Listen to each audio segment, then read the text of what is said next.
டேய் ஏன்டா அழுவ? டேய் எனக்கு பிரேக்கப் ஆயிடுச்சுடா. ஓ பிரேக்கப்பா, அப்ப சரி அழு. இவனுக்கு தான் ஆளே கிடையாது. டேய் உனக்கு தான் ஆளே கிடையாதுடா. இல்லடா, இவ கூட தான்டா கொஞ்ச நாளா நான் சேட் பண்ணிட்டு இருக்கேன், நீயே பாருடா. டேய் இது ஏய்டா. யாரா இருந்தா என்னடா, நான் சின்சியரா தான் லவ் பண்ணேன்.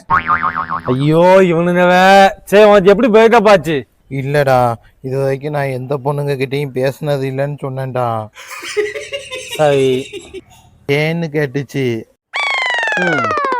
நான் 90 கிட்ஸ்ன்னு தான்டா சொன்னேன். உடனே பிரேக்கப்னு சொல்லிட்டு போயிடுச்சுடா. நம்மளாம் என்னடா பாவம் பண்ணோம். என்னது 90 கிட்ஸ்னா ஏ பிரேக்கப் பண்ணுதா?